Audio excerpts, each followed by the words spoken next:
couple of days, and that is the tragic passing of His Royal Highness Prince Philip, Duke of Edinburgh. He was married to the Queen for 73 years and died yesterday, aged 99. I'm sure you'll both join me in sending our condolences to the Queen and the royal family at this time.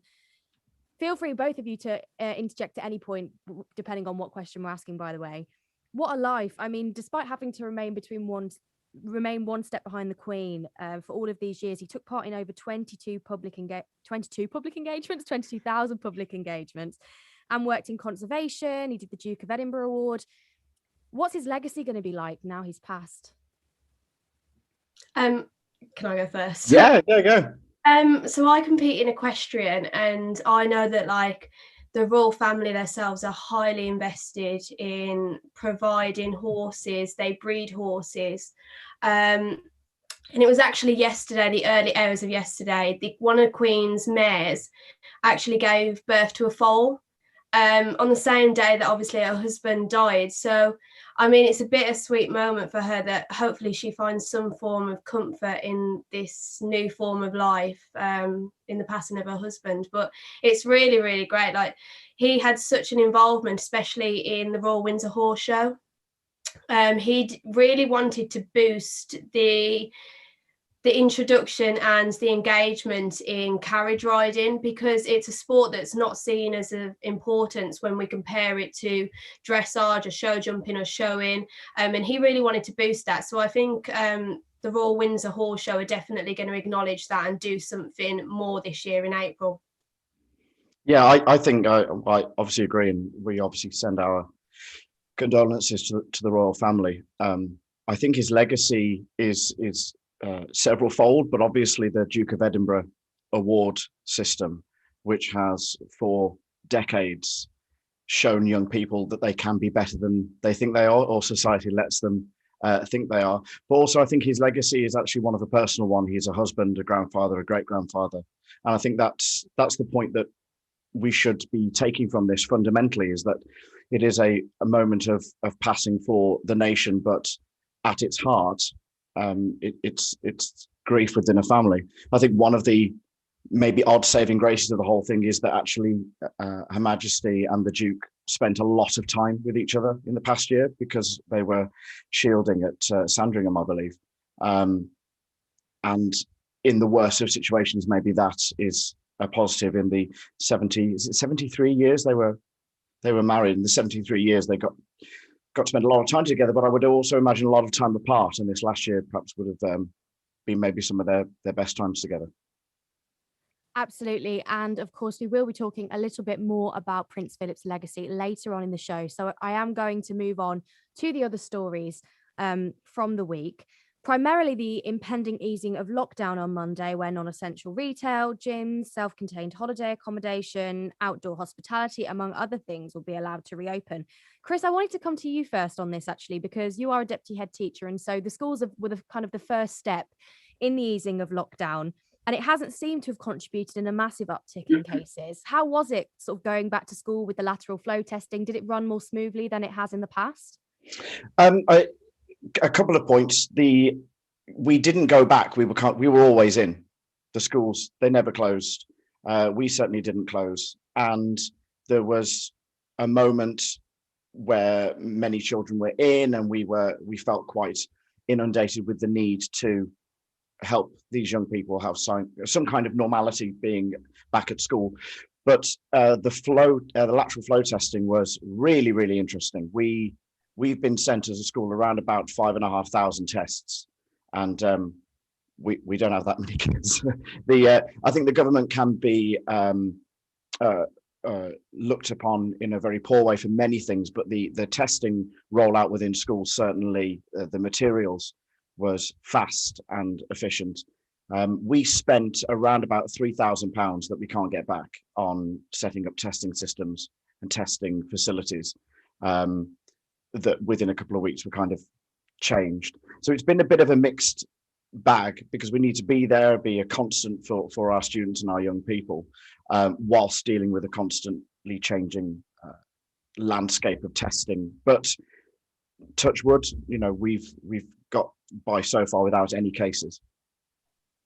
And of course, a really big aspect of children's sort of educational life is also the social side of things, you know, the things they do outside of school, which they've not been able to do, even though the schools have gone back. So this next stage will hopefully mean that they're able to live more rounded lives as a whole, whether that's, you know, outdoor sport, hospitality, whatever it is. Do you think that this next stage of easing will help in that respect to sort of bring back normal life for children? Absolutely, because within a school setting, you can mimic social life as much as possible, but that's incredibly difficult to do within a school setting. We've not been able to go on school trips, and that's a huge part of our identity specifically. So I believe, and particularly, you know, that their teachers will be able to be groomed. I mean, what is this? You know, sporting a beautiful lockdown Barnet, which will be gone next Wednesday. I can't wait. But I do believe that the easing of these more social limitations will begin to have a real positive effect on our young people. And Isabel, you've spoken a bit about how hard lockdown has been on people, both mentally, financially, and just in terms of, as I was just saying, personal development. Now that things are opening, some are concerned that things are opening too quickly. Some are concerned that we need to get back to normal life more quickly. Do you think it's the right time to reopen, given the benefits it will have for people? I'm actually completing my dissertation at the moment on the current climate, and looking at it in a different light, is that schools are actually given a little bit more support with the new curriculum based upon mental health and supporting pupil well-being. So in my dissertation, I've looked at how teachers are actually facilitating mental well-being in the current climate that we're in, and that, considering we're online and we're not in person, I think getting a little bit back to normality is going to help them.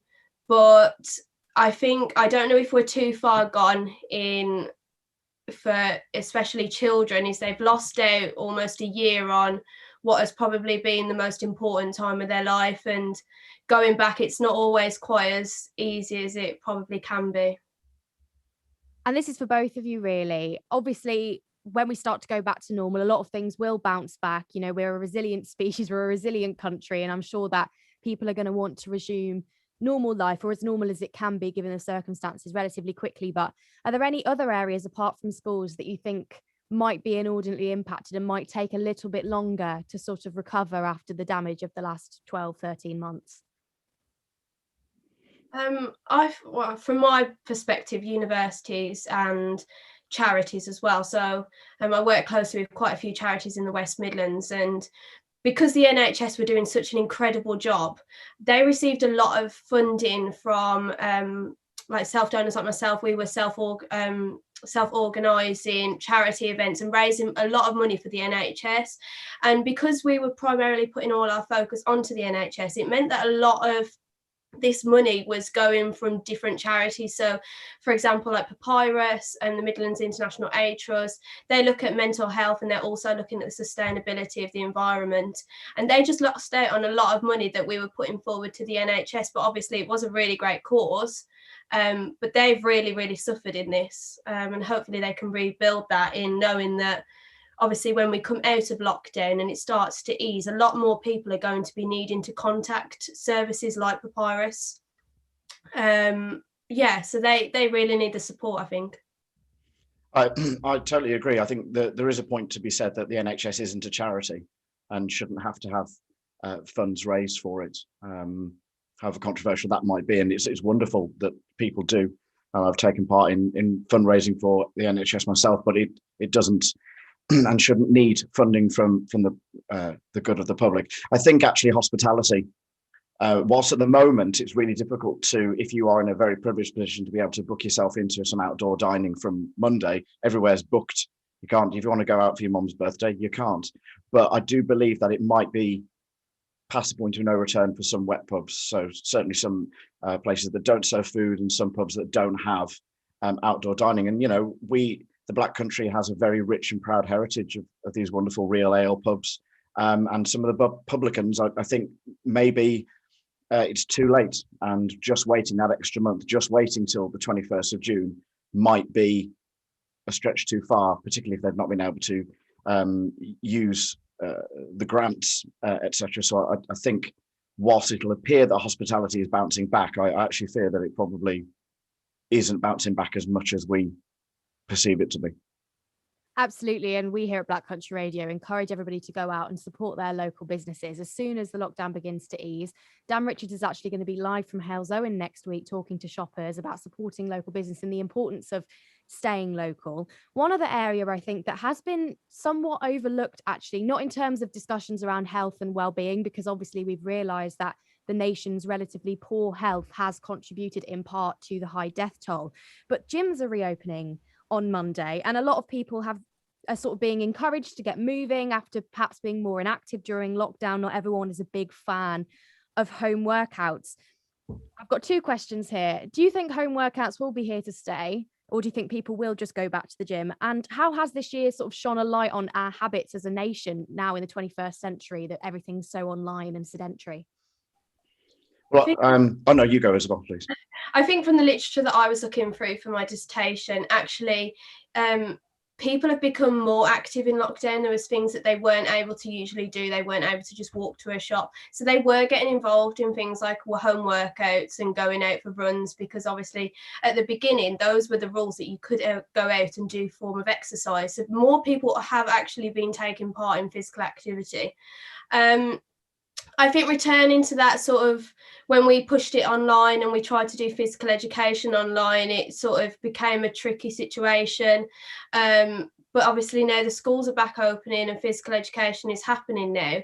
We're falling out of those habits where we don't need to go and do it in our extra time. But for me, from like my opinion is, I was taking a lot more time in my equestrian habits competitions, but I was also doing a lot of stuff like cardio stuff that I wouldn't have done beforehand.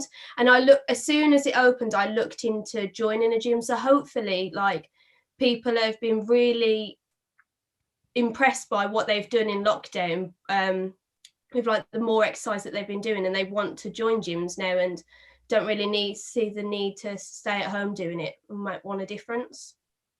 Yeah, my personal habits were I bought a lot more wine. I think I propped up a couple of local wine companies, but I bought from Halfpenny Green and I bought from Astley when I was able to, and kind of trying to support local businesses. But I think that there's a tendency for people to believe that now that we don't have to be online, that it's just going to end and everyone's going to jump back out into the world. And I think that would be quite naive to believe that, because I think online is here to stay.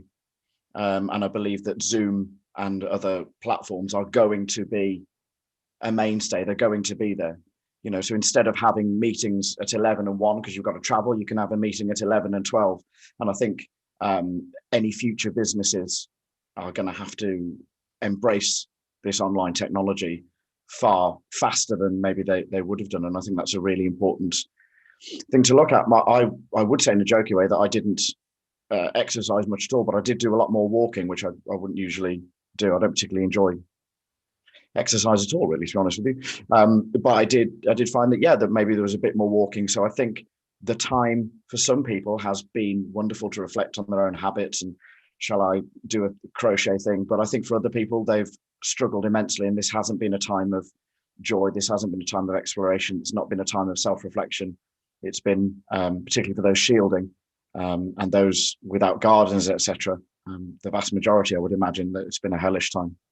Yeah, I think there's been a very split experience. I think on the one hand, as Isabel was saying, a lot more people have had the extra time to factor in workouts into their day. I know I have. But then I suppose on the other hand, as you were saying, there's a lot less commuting, a lot less going to meetings. And so that passive activity has sort of been lost. So it'll be interesting to see how that balance kind of establishes itself when we come out of lockdown. On to the next story, which has also obviously got to do with coronavirus. Coronavirus very much dominated the headlines for the majority of this week. And it's the story that under 30s will now be offered the Pfizer or Moderna vaccine instead of the AstraZeneca vaccine, as more and more evidence points towards a link between the jab and a very, very rare reaction of blood clotting. So out of 20 million doses given, 79 people have suffered from the rare clot, and 19 of whom have sadly passed away. The MHRA insists that the risk posed by COVID-19 still far outweighs the risk posed by that of the jab for the vast majority of the population.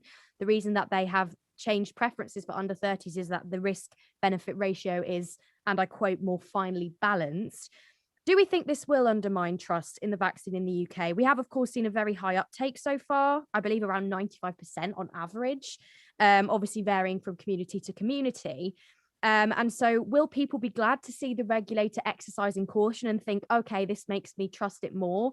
Or could it cause some people to doubt? That's open to both of you. I think it's, to quote the MRHA, it's finely balanced, because I would point people towards the infographic that Black Country Radio shared maybe yesterday, where there was a graph of probabilities of blood clots, and normal pregnancy carried a huge risk of blood clotting. I do think it's about the correction of misinformation. It's about talking to in the right way to the correct communities who need to be reassured. I personally am very reassured by the fact that they're looking at this. Slightly put off by the fact that there's so much press around this blood clot issue, and it is, for those that have lost anybody to the blood clot, that has been linked to the vaccine. It's unimaginable and appalling. But I do think there has to be some kind of balance when we look at it is just a rare side effect that's being added to the warning. And if you take pregabalin, or you take dihydrocodone, the risks of death sit right on that label, and people don't tend to. I think it went viral a couple of weeks ago. Like, if you're worried about getting a blood clot from the vaccine, don't look at what paracetamol can do to you. And I just think it's maybe people taking that time to not just trust their gut first of all, but to do some reading around it. I'm glad that you mentioned press, actually, because, especially in the time that we're in at the moment, something can come out and the press will just jump on it like really naturally, and they'll just give all the wrong information that we need to hear. And especially for the under 30s like myself, I'm always listening to the radio or looking on TikTok, and you see lots of things that really isn't correct. And I think for this, people should be able to probably have the choice on what they want. It's the same with a contraceptive pill. You either decide that you want it or you decide that you don't. You know the facts are there. You know that the potential for blood clots is there. And we know this for the vaccine as well. So especially women, we should be allowed to have that choice of which one we want. And I think the main concern, one concern that I've seen quite heavily thrown around in the media the last couple of weeks, is this concern that young people won't take up the vaccine. I did a survey on Twitter actually the other day out of interest, just to see, and it was retweeted by quite a lot of people from quite a lot of young people from different political leanings and things. So I think obviously it's not a perfect survey, but I believe it was around 83% of young people said that they would take up the vaccine when it was offered to them. So Isabel, I'm going to come to you first on this. Where do you stand personally now that the guidance has changed? Do you feel relieved? Are you still going to take it? Has it made you doubt personally? At the beginning, I think I was one of those that were really hesitant about it. I felt like I'd been really affected. I'd lost out a lot of my social life and lost out a lot on work as well, and academic side of it. So I was really upset with how the government had handled a lot of different situations. And when this came out, I was really uncertain as to whether I trusted it or not. But now we're easing the lockdown. Both my parents have had it. My mum's had the second dose as well, and they've been absolutely fine. And I know with me commuting from university to home, I mix with quite a few people because of that, and I do sport as well. So when I do it when I put it into perspective of what I'm doing, I am mixing with quite a few people within, like, I am allowed to. But you'd kind of think that there should have been some form of chance that I could have picked it up at some point, and that they haven't been affected by it. So, as I say, I was completely against it, but now my trust has completely developed, and I will be definitely having it once it's available. And Chris, I wanted to come to you as well. Obviously, most of the people at your school are under 16, so the question of whether or not they're going to be vaccinated is sort of still up in the air, pending trials, etc., etc. But have you sort of got a sense of how young people see their role in this pandemic? Obviously, they've been some of the most intensely impacted. They're kind of the formative years of your life, really, and they've had to spend one of those essentially indoors. But how do they sort of approach the vaccine rollout? I think for them, in all honesty, it's a little bit removed from their reality. The past year has been so skewed towards, coronavirus takes the elderly. It really affects you look at the vaccine rollout, and whilst that has been incredible, it does, for a 14-year-old, it's a million years away. They're doing the over 80s, and then the 60s and the 70s and and then all of the numbers, and it'll never reach them. So we tried to talk to them about immunology and vaccines as a topic, as part of the education within the school, just to be like, this is how it works, and should you ever be given the option, this is the information, and it would be your choice to make. But I don't think some of them quite grasp the link between the two. That's because some of them have been shielded from it. They've been in school, so the reality feels a bit more normal. But I do think when the time comes, if the time comes, we'll be working really hard to make sure that they have all the correct information, so that they and their parents can make those decisions for themselves. And moving on to the next story, actually, which does link in quite well with this, because it's also a very, very important part of moving out of lockdown and sort of giving people the confidence to mix in whatever regulations are allowed. And that is the fact that lateral flow testing is now going to be available twice a week for everybody in England. I believe previously it was for certain workers, definitely in schools. So Chris, I kind of wanted to come to you first on this one, because I can imagine as a deputy head, lateral flow testing, as you were saying earlier, has played a huge part in schools. So what has it been like implementing that system? Has it helped pick up asymptomatic cases? Has it been a bit of a nightmare logistically? What's it been like, really? We are a very, very small school, so I can't truly make like for like comparisons. But there's a frustration with lateral flow testing, because I get tested twice a week.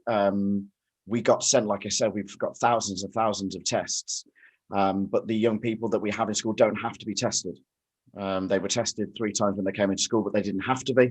It was never a condition of returning to school, even though the government made it seem that was what was happening. There was no way that they were going to be made to be tested. Particularly those with sensory issues, as kind of an able-bodied person, taking a swab up your nose and into the back of your throat is not particularly nice. But for somebody with sensory issues, it's hell on earth. And you make a 7-foot 14-year-old do something they don't want to do, and then I'll give you a medal. For me, there's a frustration around lateral flow testing, because there is so much mistrust of it, because it is so much less accurate. Oh, good grief. But it is. And if it were truly accurate, then you'd be able to take them to go on holiday. But, there's all these conversations happening around government in the media about £120 tests, which will be the PCR tests. And if lateral flow tests were as good as they're meant to be, because they're just giving them out for free, then we should be able to rely on them a lot more than we are. We had one asymptomatic case, but it came back as a false positive. Which was annoying, because you shut the entire thing, you shut the entire school down, you book in a deep clean, all this kind of stuff, and then it comes back that it was a false positive, and that does shake your faith in the system somewhat. So I would like to see a move to see the efficacy of the lateral flow tests to be improved, so that they can replace the expensive PCR tests before, and it may be too late for this, but before things like holidays become a luxury for people with money. And a barrier to people that don't. Yes, I absolutely wanted to talk about international holidays. We'll come on to that in just a moment, because that's such an important topic as well, and the difference between PCR and lateral flow testing. Obviously, some are saying that, as this is not, as you were saying, it's not obligatory, it's more a recommendation that people go and get these tests. I've heard concerns aired about these false positives. For example, if you're working, that you get tested twice a week, one of them comes back as a false positive. You then have to isolate while you book a PCR test. That can mean lost days of work, uncertainty, etc., etc. This is for both of you, really. Do you think that a sort of large scale testing system is feasible? Do you think it will sort of have the desired impact, or can you imagine that there might be a little bit more hesitancy around the idea of testing yourself twice a week? I work at the university, so we get recommended that we get lateral flow tests twice a week as well. And I know there's a lot of people that won't actually do it because we don't always need to submit exactly what our results were twice. It is just recommended and it is optional. So I could potentially be saying that I'm doing it twice a week and providing false information. I think if it became that it was compulsory and they got the results that they sort of needed to evaluate it a little bit better, like the school does, they know exactly what they're getting. You question the accuracy then, but I think unless it was compulsory, I don't know. I don't know. It's a hard one. Like as I say, like with the university, it's not compulsory. We submit what we want to submit, and then they get their accuracy based on that, and they don't really know what the accuracy of that is because we could just be putting in false information at the end of the day. That is a big concern as well, and I think that that's why some people are saying that these are perhaps better used just for, you know, for these pilots of these big events that we've been seeing, where people will all get a lateral flow test before they come in, and obviously they would have to document their results because they're being, you know, permitted entry into a venue. I don't think anybody sees this lateral flow twice a week, you know, continuing into eternity. But do you think that lateral flow tests perhaps could have a more sort of concentrated role in big mass events, allowing people to go back to nightclubs, concerts, etc.? Or would that also cause problems in terms of false positives? Is there really a concrete solution, essentially? I don't think there is, but I think it's about balance of risk. And that's certainly what, when the government say they've been listening to the scientific advice, that is what it is. It's about that balance of risk. And if there's 1,000 people in a theatre and all of them have had false lateral flow tests that have come back, you know, within the 20 to 30 minutes, we are less likely to have somebody in there asymptomatic of coronavirus. And there's got to be a moment where, as a society, we begin to take those risks. Because if we are to believe the news of the vaccine rollout, and we see that yesterday they said it's has prevented up to 10,000 deaths, there has to be a point where a year ago, the conversation about herd immunity were insensitive and felt like we were all being used as guinea pigs. But with news from Sage that we're about to hit that kind of that balance of herd immunity, and for this to be treated a bit like the flu, not saying it is the flu, not one of those people, but being treated like the flu. So it's a yearly vaccination. It's something that people will always get and people will always die from. We have to at some point get there, don't we, to reopen everything. And I can't think of anybody that I know personally, and maybe that's just my own personal echo chamber, who wouldn't be willing to take a lateral flow test. And if it came back positive, go, okay, well, I'll go and take a PCR test. But if it came back negative, to be surrounded by 1,000 other people who had the same, you'd be like, well, I'm younger, I'm less likely to get it. If I do get it, it's not going to be as bad because I'm not, you know, all of these things. We have to at some point surely find that balance of risk and move on with our lives. I think the issue with implementing a lateral flow test as well in situations of like nightclubs and social events is, how are you actually going to put that out? How is that going to be rolled out? Because you enter a nightclub and you walk in within seconds. There isn't a massive like collaboration at the beginning where you all take a test and then walk in. Like, no one really knows how that's going to look at the moment, and there's still a lot of time before that happens. But I think a lot of people will be put off if they are like having to have a lateral flow test to go into a nightclub or something like that. I don't know. I think that there might be a culture change that has to happen quite quickly. Back in the day at Crystal Leisure Centre for Bondi Beach, you know, you had to, that's how old I am, you had to kind of, or the roller disco, you had to wait outside for half an hour whilst everybody got out. I think the culture has already changed for hospitality. You know, you've now got to book, where, you know, people rarely turn up. And I think it'll be about people changing the way they think, changing the way they behave, and pre-planning things and kind of going, I've got to take my test today because I'm going clubbing tomorrow. Mm-hmm. That might just have to be a reality.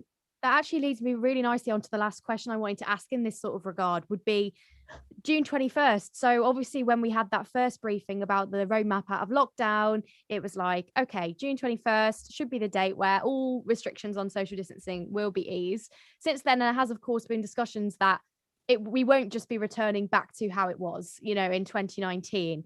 And that's why I wanted to talk about, really. How do you find that balance between, as you were saying, like peace of mind, because these lateral flow tests, vaccinations can give people peace of mind when it goes out to sort of mingling, but also people, as you're saying, don't want to spend the rest of their lives having to pre-book, pre-plan, pre-test.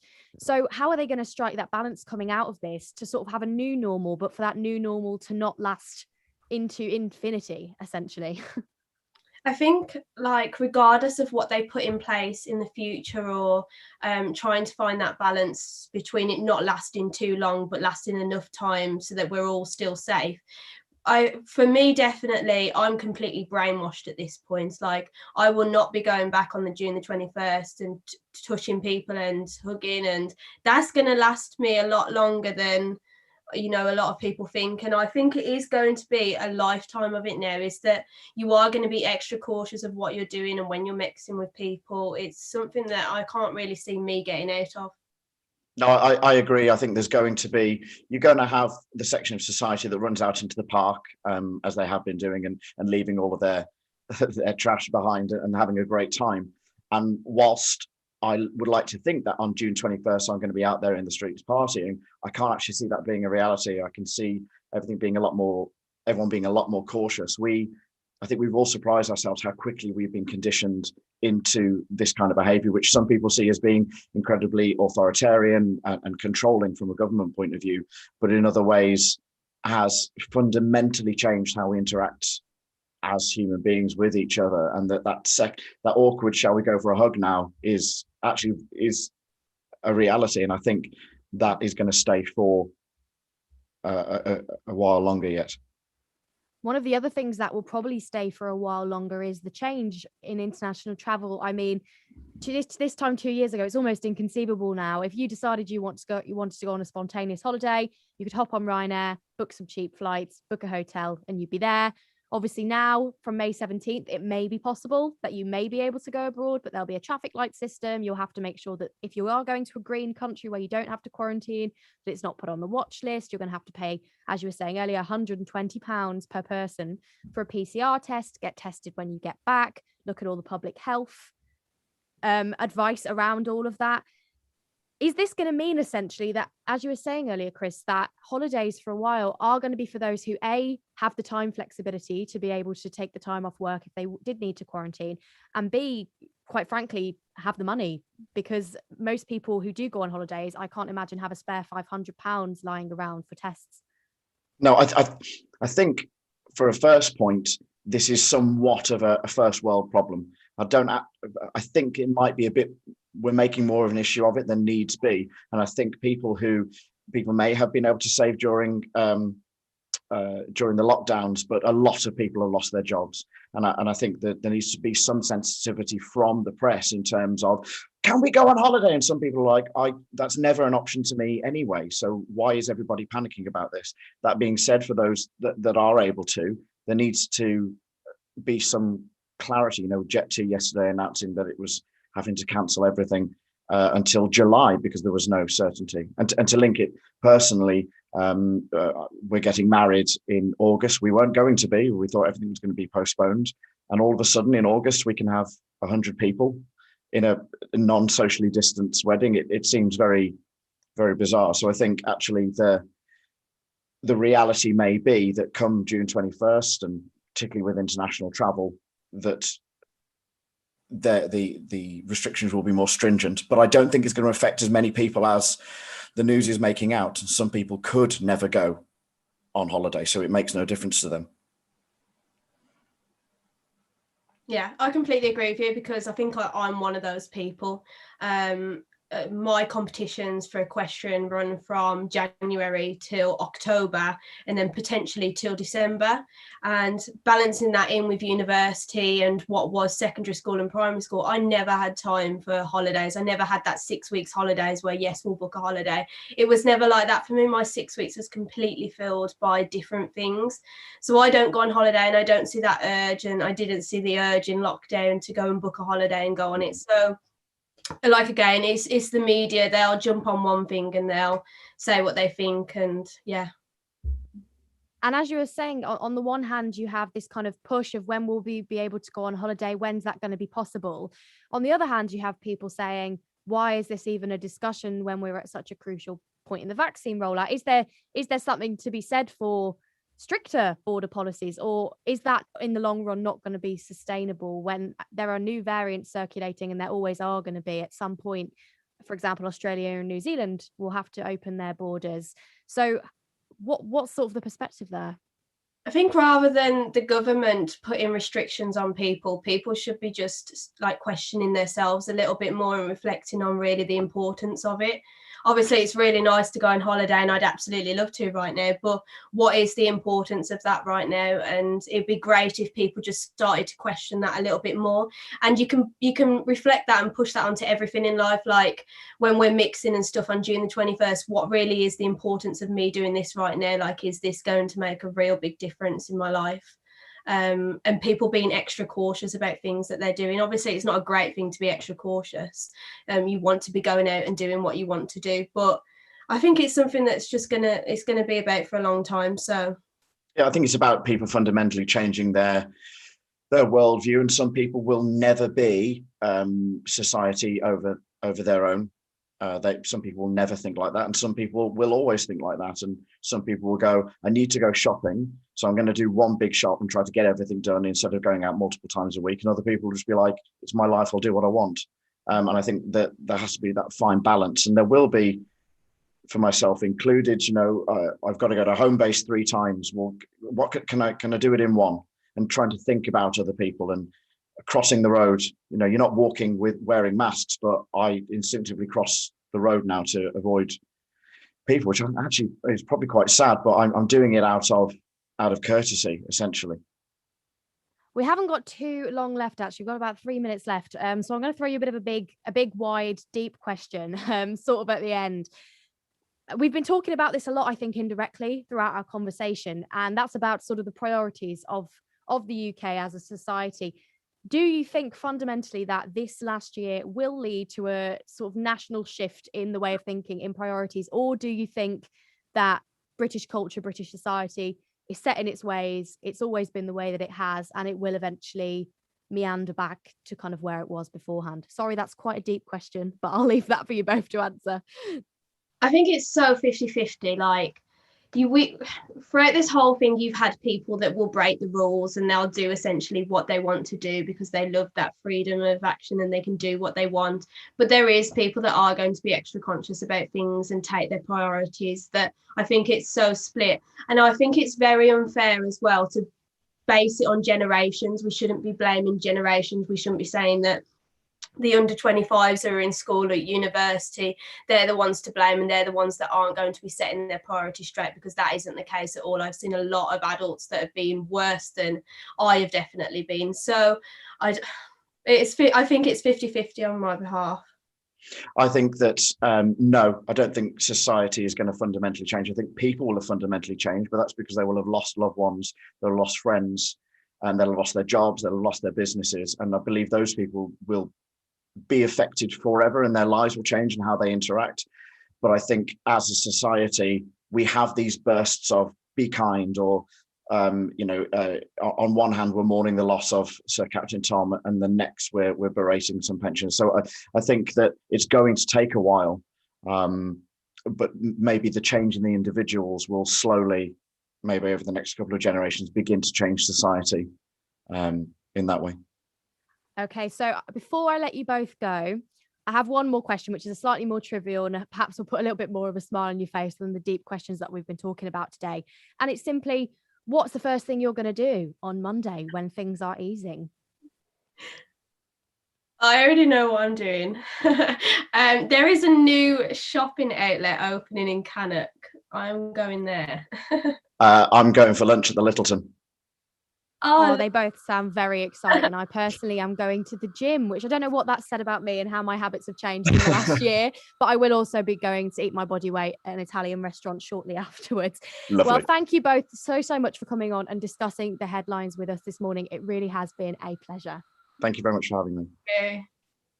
Now, don't go anywhere, because we will actually be talking to Isabel a little bit more just after 11 about her bid to become Miss